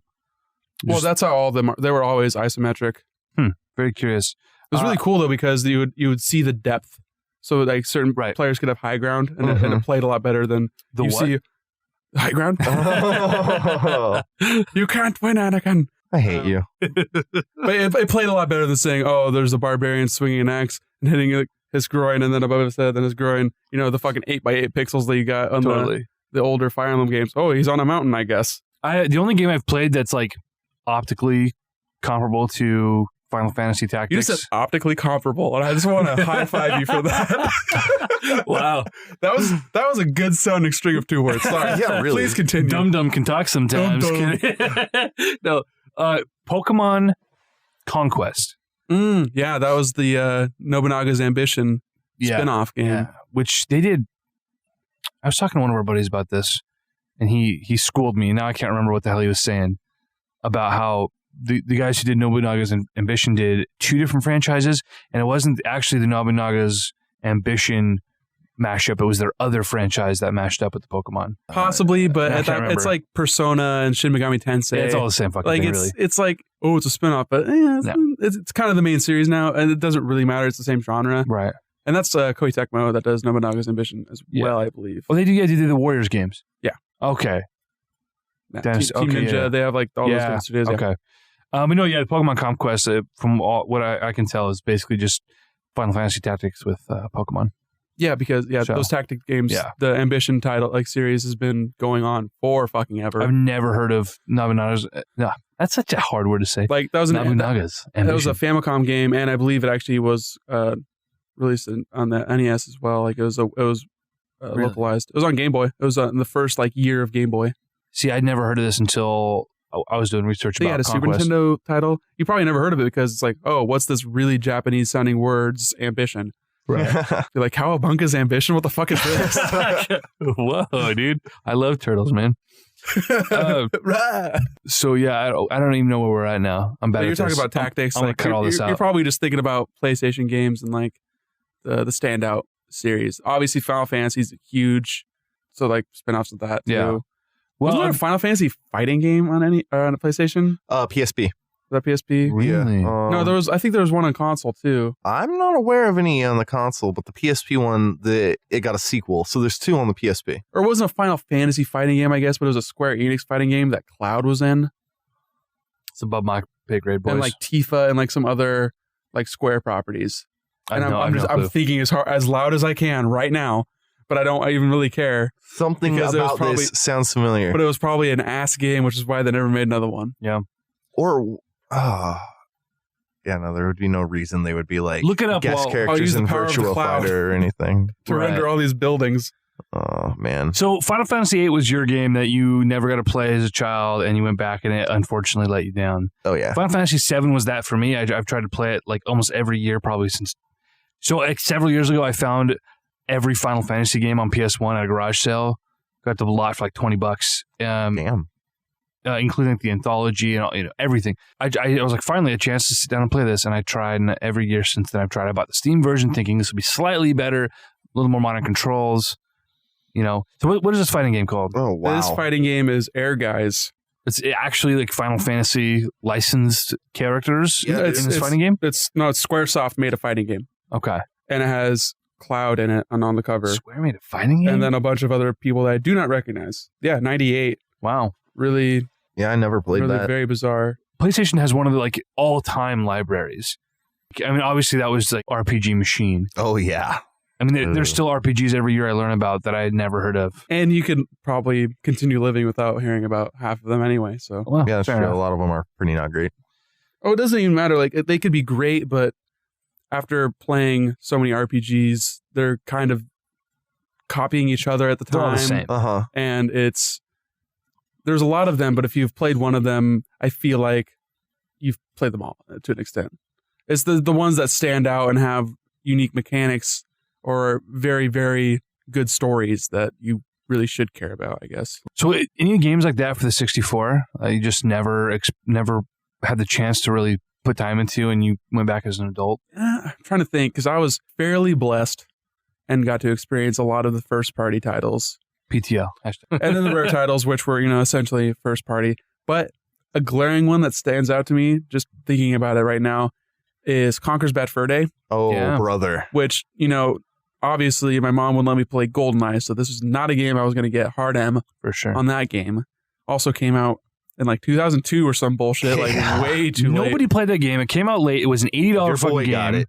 Trevor, you got it. I had that It was game. like an $80 or $90 game. It was like, I remember it being astronomically No, I priced. got it at a garage sale. Okay, It was okay. But pretty- you it was weren't, pretty pricey. I mean, 2002, that was a year after the GameCube came out. Yeah, and it was fucking worth it. That was so right for like that stage of my life, and like the humor in it and all that shit was just so what my young mind needed. I needed to fucking see some evil German speaking teddy bears, and I needed This to see explains so much, Trevor. the Jews represented as weasels, and I needed to take a Oh piss my in a God. bathroom to do damage to people. You know, I tried to go back and play this when I got my Xbox a couple years ago, and they had the rare retro replay or whatever. Mm-hmm. One moment. What's up? If you would, Give it to me, baby. quick little correction for ourselves. Game of 2001. That's all really. All right. Can you find the original MSRP on that? Oh boy. Yeah. It had to have been $80 at the very least. No, I think it could have been 60. our pod's about to get interrupted, I think, by a large, tall man. Here he comes. Uh-oh. Constant Crusade about to get introduced to the man, the myth, the legend. Guest starring our very own. Oh wait, is he leaving? Oh yeah, our very own EJ's little brother Andrew Wilson. Oh, he's blushing. Why are you being weird about that? I've never heard that voice come out of your body before. No, Nick over here. I mean, I'm hamming it up. Yeah, we're currently recording in my little brother's bedroom. Yeah, there's no way in hell I'm going to find an MSRP for 2001 Conker's Bad Fur Day. I'm sorry. I can tell you how much it costs right now on eBay. That's the best I can do. Is this still? It's still sub 100, right? No, it's $150. Oh, That that complete or- sucks, dude. I got it Yeah, stolen complete. from me Oh, okay. freshman year, and I'll never see it again, probably. I think last I checked, it was like 30 loose wow, for eBay. Yeah. wow, Right now? wow. Whoa, that's not bad. I'm buying that tonight. Is it really? Send me that listing. Is that a repro? They can't do. It's probably 64 repros. I don't think they can do 64 repros. I yet. mean, I'm just looking at price charting, and they frequently show repros. I just don't think you can do 64 repros. Those don't exist, do they? Oh, I yeah, can't they do. see why they wouldn't. Do they? Yeah. I've never I seen. mean, look at them. Isn't the I saw EverDrive one- just a glorified repro? A lot of hardware shit going on in there. Yeah. But no, I've seen like ROM chips for really. and like easy ways to like make your own repros if you wanted to. Like it's available. So Well, pull that out for me because last time I tried to buy it, like Conquer was going for like 70-ish. yeah, I'm varying Yeah. in general. It's weird how N64 games have kind of because obviously the N64 didn't sell very well. The best selling games there's like a limit, you know.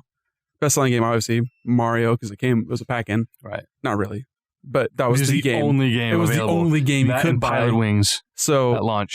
yeah, but those are like uncommon. Every game for N64 is uncommon in a way. Right. But yeah, Conquer was like the only game I never played, and like I had the opportunity to go back to play. I think I bought it on 360 because Yeah. those were one of those games. I got that. I got both the Banjo games, which I beat both of those because I fucking love those games. But then I tried playing Conquer and it just like didn't resonate within the first 10 minutes or whatever, and Pulled an EJ.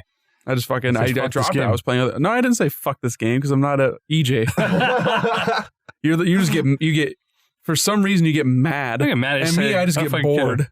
I went back for one N64 game, and it was at the suggestion of our friend Nigel.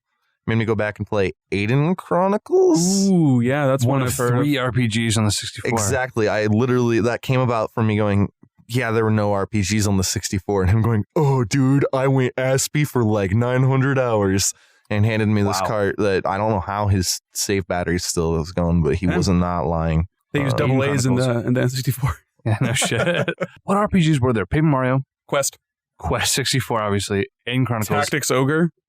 Tactics Ogre, I played that Yeah. one. I did play that one, but I mostly played those on the PS1 like a fucking reasonable person. Right. What? That's one of those games I still would like to go back and play and haven't. Yeah. It's also inexpensive. I remember being Hey. a kid in the second Tactics Ogre. This is completely tangential, but the main character from the first one was beaten retarded in the opening cutscene, and I thought Whoa. that was fucking nuts. Whoa. Wow. Is that in the Game Boy And Advance it's like version? little- Because I want to play that. How now. edgy. little sprites, and he gets like fucking. So he's in a chair, and he's already like been tortured, and he gets smacked in the head, and he goes, and then falls forward out That's of his little fucked up. sprite chair. He gets- Oh my God. Hey man, I mean, to be fair, we saw a lot of that shit in Tom and Jerry. So getting beaten dumb common in our Just youth. more alive. It's just yeah, You get like a natural weird progression lump of that things. shows up, and the canaries start flying around and going. And for some reason, as that lump reaches its apex, it already has the Band-Aid on it. That's how you know. Oh, it's an owie. It's a that hurt. boo-boo. It's a boo boo owie. A boo bowie. You know, back to the Conquerors thing. So, well, here's the deal. I tried to play that game, and I feel like I would have gotten into it, except for that the x-axis is completely reversed, and there's no option to change it, whether in the game menu, in the retro replay menu. So like the camera control, you mean? Yeah. Okay. Yeah. Or in the Xbox menu itself, you can reverse the y-axis, but not the x-axis. So you're trying to look around, and it's, the most unintuitive thing. Maybe it made... Actually, I don't know how it would have made more sense with the C buttons. Like, you hit right, and your camera goes to the fucking opposite direction, and it's so disorienting, especially trying to go back to it 20 years later. It's hard for me to imagine how camera controls are supposed to work in a 64 game, just because pressing the button is very different than leaning a stick. Another reason that 64 games don't emulate the best. It's true. Yeah, you got to have a controller that is proper for it. Yeah. Needs six face buttons. Yeah. I'm surprised that controllers haven't tried to incorporate 6 face buttons in general. We'll see what Atari does. Sorry, dude. I Fucking A. Don't get me started on that shit. I thought- I'm more excited about the Duke coming back. the Duke, Get those white and black buttons. big boy. There's a 6-button controller right there. Is that going to be compatible with, I'm assuming, the current generation of Xbox? Yeah, it's going to controllers? be a USB controller. Okay. Specifically So you can use for it- the... So you can use it on your computer also. That's cool. FYI. I mean, I never used the Duke. I always had the Slimmer edition. Yeah, you got those but- big beefy man hands for jerking it. Whoa. jerking it. Throwback. That was a Trevor reference. Y'all remember that? That was an hour and a half ago. Still with us? Probably not after that story. Oh my god. I want to go back and play KOTOR on the Xbox backwards compatibility, but I'm like, I could play it on my PC, but there's no Why? proper gamepad support, and X-Padder is only so effective. So just having a I proper... fucking hate that shit, man. I can't play Portal 1 for shit on my PC because of that. Yeah. I have to like go into the Steam forums and fucking download a patch or some bullshit. What Backwards about compatible, I KOTOR think. makes you think you need a controller to play it comfortably? So I grew up playing that game with a mouse and keyboard, but it's like the only game I played with a mouse and keyboard outside of the few MMOs I played. Mm-hmm. I just really crave... I watched my cousin play it on the Xbox. I just want that experience of sitting on the fucking couch with my dick in one hand and KOTOR in the other. All right. Like, and if I have to play an inferior version on a backwards compatible machine, like, I'll do it just to finally have that experience. Years ago, I fucking bought KOTOR. I have a physical copy of it floating around somewhere in my apartment right now. That's terrifying. It's just floating. It's fucking mystery. Possessed by a weird ghost. Remember, Nick, when we moved in together in 2011, we had a Dude. roommate who had an Xbox. Maybe he fucking sold your KOTOR copy. No, I still have the copy, but I bought it because he had a 360, and I thought it would be backwards compatible because originally they were. If you had a hard drive in your thing, it was Yeah, only a lot select of them. games were backwards compatible. Well, that was not one of them. I feel like I don't know, but it feels like it was a lot of games. KOTOR was not one of them. Yeah, Didn't work, and I That's was a bummer. so bummed about it. But I'm excited for that. How do we get onto this? Jesus Christ. I don't know. Revisiting garbage. but I was gonna say you were talking about Conkers for a little bit, but you never really owned an N64 until you got your weird game collecting bullshit. 7th grade, So, I want to say, yeah. A lot of the library kind of passed you by, and you've said that you revisited a lot of them, and not really, they haven't jived with you. You haven't really felt that obvious nostalgia grab or what have you. So since you've gone and you've probably revisited a lot of those titles, which ones were you actually surprised and enjoyed? Because it seems like those are more rare than the ones that were passing you by. Yeah, I think I remember in 7th grade, my favorite title, I want to say, was probably Star Fox 64. Mm-hmm. I still think it's probably the one game that holds up the best on the system. I mean, I'm trying to think of games that hold up to modern standards and you can pick up and play, or I can have my 8-year-old brother pick up and play and not feel like he has no idea what he's doing. That game still controls solidly. I could give you an example, but I want you to come to it naturally. I mean, Paper Mario, Yeah, there obviously, we go. but it kind of a different, different genre and different experience. So RPGs are built to hold up better. Well, yeah, it's Kirby. But, I mean, to be fair, it had a never lot of played like that. action. You didn't play the Crystal Shards? No. Really? No, yeah, Kirby was fucking great on 64. You would love it. Because we were talking about this on another podcast. We were talking about Squeak Squad and the combining powers, but it was way more fleshed out in Hey, can we get a celebrity 64. shot over here? Andrew, did Kirby Squeak Squad, could you combine the powers of two enemies that you sucked up? I I think almost it want to was say simplified. you can. I was watching a video about Were you? combining powers, and they were talking about the new Kirby game that they showed at the E3. And in Kirby Squeak Squad, you can combine and make like different elemental swords and elemental bombs. Okay, is that right? Andrew There's shaking like his head. a fire sword and a fire bomb and an ice sword and an ice bomb. Okay. And that kind of thing. So like kind of, but like in Crystal Shards, you can get a rock power and an ice power, and you became a curling iron, and you would slide along the ground. That's or fucking you would cool. get like a rock power and a bomb power, and you'd become a volcano. Like Okay. it was like really like very like there was a fucking graph. You know, So is that on my list of games I have to buy before you come down next week? that's a must play. I Yeah, think. it actually has a lot of really fun multiplayer mini games too. Really? Yeah, I would definitely pick that up. Did you play that as a kid, or is that something you came to later? I played it as a kid all the goddamn time. Yeah, I played that. I just missed it. I didn't even know it was like a classic Kirby experience. I thought it was some weird, like Kirby's Air Ride, some weird offshoot. I that think no it's one about remembers. as much of a definitive Kirby experience as you can get. Really. Yeah, I'd say it's Holy probably my shit. favorite Kirby game, and that's coming from someone who the year before got Kirby's Avalanche. Favorite puzzle fucking game. Yeah, but so any other games besides Paper Mario or Star Fox that you would say that kind of stick out to you? I was saying less from you experiencing them when you were younger, but like going back to 'em, and like yeah. rediscovering. Except for you, it's just discovering. Right. Discovering titles on N64 that you actually Yeah, enjoyed. Paper Mario I played as a 21-year-old. I played that every night before working a graveyard shift. You're and welcome. I think I fucking I bugged you the fuck out of you to get Yeah. fucking play that game. I got it for dirt cheap in a Craigslist deal, like right before Craigslist really died. Mm. As far as picking up retro things. So I got it. It was like dirt cheap. I got it for like $5, and you were like, you need to play it now. Remember hooking up my little 13-inch travel TV with a DVD player built in, popping that on top of my desk, and just going crazy on that thing. As far as other games that hold up, that I honestly think really Star Fox and Paper Mario might be it for me. I feel like if I pulled up my list of games, but like nothing's sticking out to me. Like the Star Wars games are notoriously just terrible. I like Star Wars Episode 1 Racer is pretty fun to play. Yeah, pretty hit and miss as far as like on like a level to level basis even. I'm going to pull up my spreadsheet now because now I'm curious. I've tried to play Mario 64 a million fucking times. You really? I have tried and it failed. I Wow. even bought a GameCube adapter for my N64 so I can play one-to-one essentially controller emulation using my Wavebird with the N64. I just don't think that's the right way to play Mario 64. I mean, I don't know That's if a they're really good game. I'm amazed you couldn't get into that one. because like I said, I experienced the 3D platformer. Mhm. I took that formula and polished it. Had two thumbsticks instead of the C buttons, and I've played much better Mario games. Every Mario game I think has been better, has iterated upon what the prior game did, and has been as strong or stronger. So going back to that, it's like I see why this is an important game. You Why haven't, people played a love 3D, this you game. haven't played a 3D Mario game since Mario 64 though. Super Mario 3D World, 3D Land, and now they're different. Those aren't really 3D they're Mario very games. You can't similar. even move the fucking camera. Well, you can barely move the camera in the fucking Mario 64. That's not true. It has pretty good camera controls on the C-stick. Um, It being locked in the X-axis isn't that big of a deal. I don't know. Get me drunk this week and make me play it. Or Y-axis. That might be a bad It was locked on the Y-axis. idea. You could change from different distances from Mario But, and yeah. then do a first person view.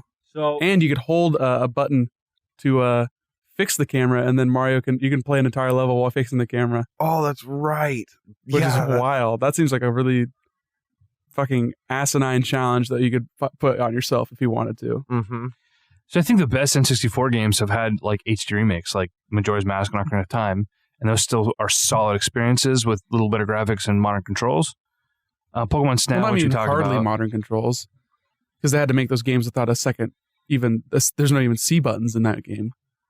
But the way they did they implemented the camera control where you tap the right trigger to center your camera. Oh, you mean the way they did it in the Was that original fucking game? Yeah, Yeah. you use Z targeting. Oh, see, I didn't play the original one. I played at your house briefly, got scared. Modern never, camera controls. Never went back to it. All in 1998. Well, you know what I mean. Fucking. It piece of worked shit. fine. Well, it worked fine. No, Episode 1 Racer holds up. Pokemon Snap holds up. But really, I mean, F-Zero maybe.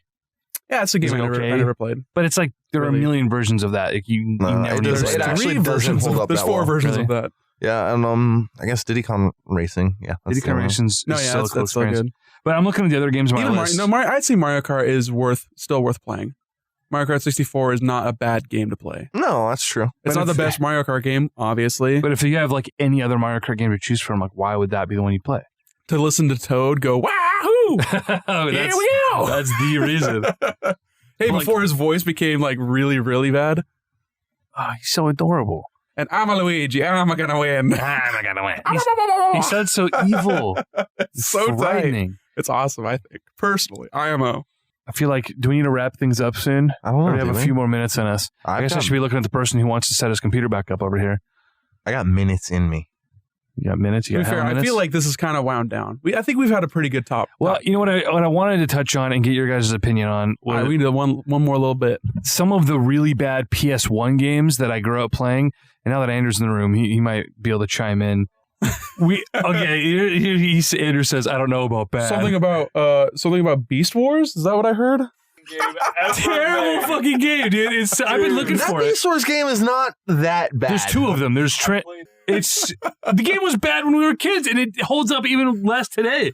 But like, okay, it can't be worse than that tank game that we played. So here's the thing: Battle Tanks Global Assault. Battle Tanks, hold on. Battle Tanks is sick. It does not hold up. Listen to me. I have such nostalgia for that game. We just played it last month. Dude, I play that game whenever I'm hanging out with Duncan. It's so Battle Tanks holds up on N64, dude. It can't be better on 64. N64 is absolutely better. Yeah. Oh, yeah. Is it just the graphics? Or the FMV? I don't know. It just feels right, you know? Strafing on a tank makes more sense. The C button movements with a tank feel better than running around with a derpy little human in GoldenEye or Perfect Dark. That makes sense. So I want to list a few of the bad games. Land Before Time Racer. I had never played it as a kid. That's a real thing that exists? Yeah. There's no cars. They're just running. Well, it's Land Before Time Great. Hold on. It's the Great Valley Racing Adventure. It's not good. It's also known as Land Before Time SEO. This is how you know a game is truly terrible, is you can walk into a used video game store in 2017 and pick up the game for $2. That's unheard of. Mario Duck Hunt sells for $10. Damn. And you could buy fucking Land Before Time Great Valley Racing Adventure for $2. That's how you know it's not I feel like we got $2 worth of fun out of that game. We played it for an hour. I had a good time. For an hour, and we're talking about it now. I think that's a valuable learning experience. Absolutely. And you know what, Andrew, if you ever come down, we're gonna play it. But a couple other terrible games that I grew up playing. Like I mentioned earlier, fucking Croc, Legend of the Gobos. But you defend that game. You like that game. I loved that game, but I can't play it now, and I don't know why I love it, and I don't even have nostalgia for it now. I remember loving it. I remember playing it.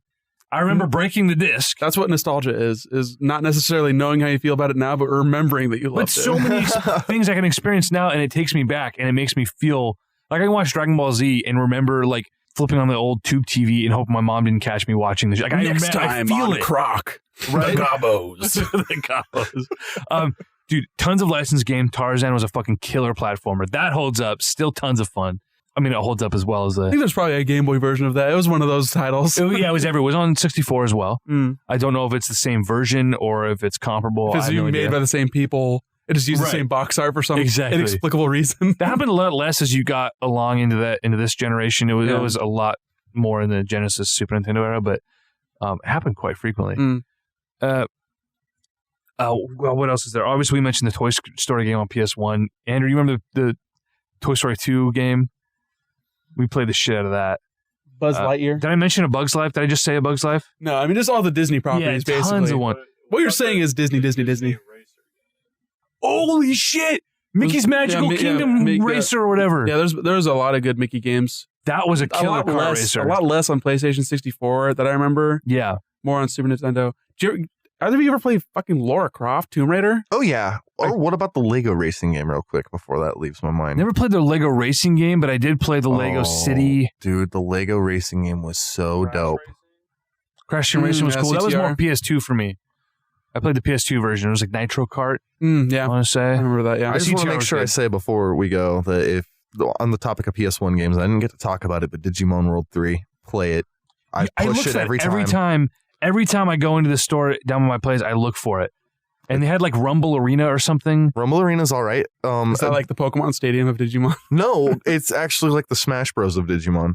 That actually sounds appealing. It's a pricey game. It wasn't like The original $10 one game. is a very good game. Yeah. Like people liked it a lot. I liked it a lot. It's fun. I have a lot of vague nostalgia for Digimon. It actually plays kind of like a Budokai game. I can get down with that.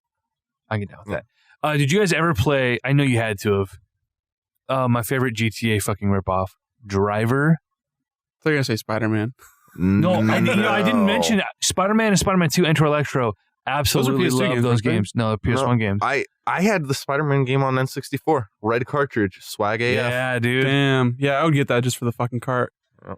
For some reason, man, color variants on cartridges were the fucking tits. Yeah. Geek me out. Blue cartridge for Tony Hawk, yellow cartridge for Donkey Kong, gold cartridge, all the fucking way with Zelda. I don't know what it is about that. That's why I'll pay 30 or 40% more for a colored vinyl, just because it's a different color. Ooh, I don't know why. It's pretty. Same with the car. Like if there's a gray car option, I don't want that. But then it's less special when they're all different colors. Like you look at the Famicom, and every single one is like it's a fucking spectrum. I love Mhm. that though. I mean, it's cool. It's really like appealing to look at. But there's something special about having like 30 gray cards and then having one. It's Just that Pokemon one. popping out of that fucking Game Boy. And you're like, oh my god, it's there's red. no spine art on Yeah. the fucking N64 carts. That is so a when huge it's all problem. stacked on your shelf. Same with the Game Boy. You can't store that shit.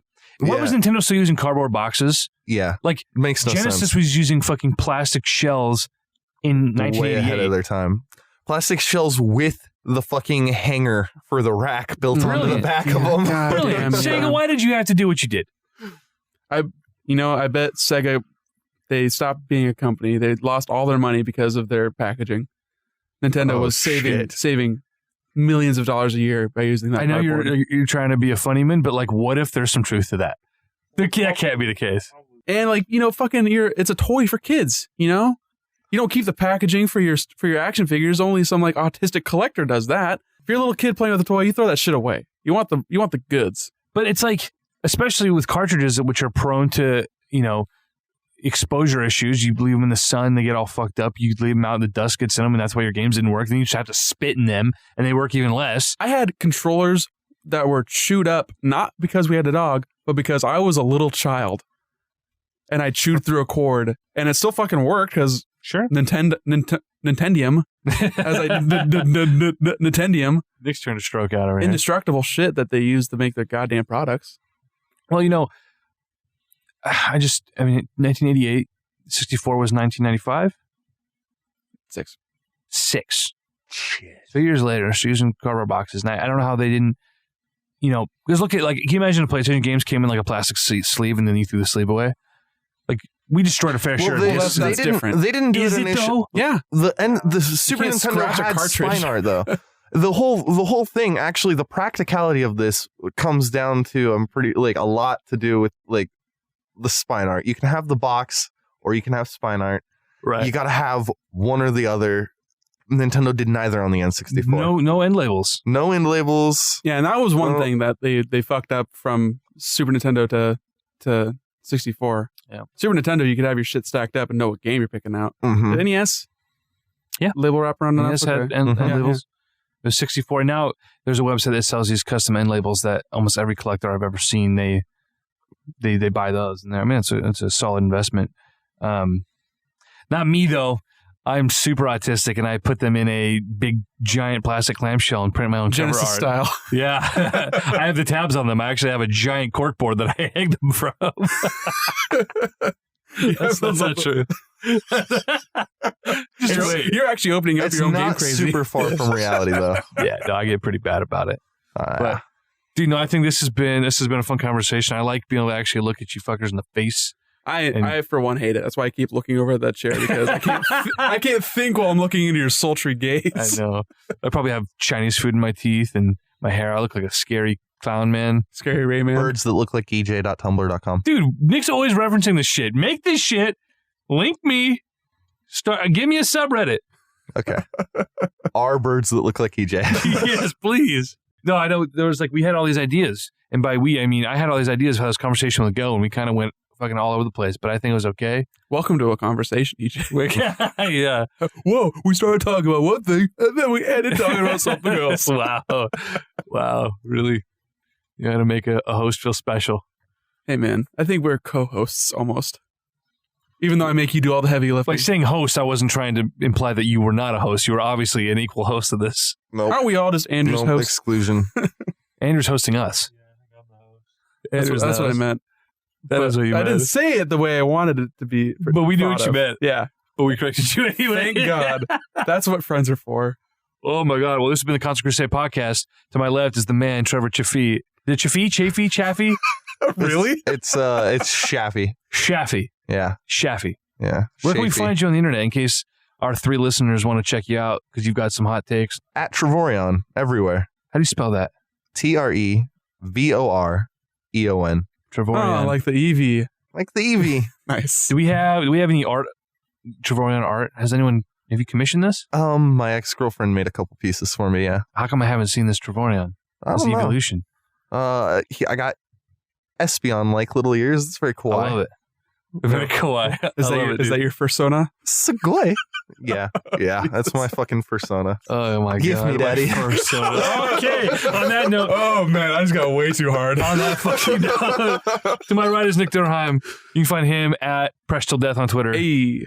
All right. You can find us at console_crusade. I am Jiggle. I'm fucking getting out of here. Fuck around. Ka-chow.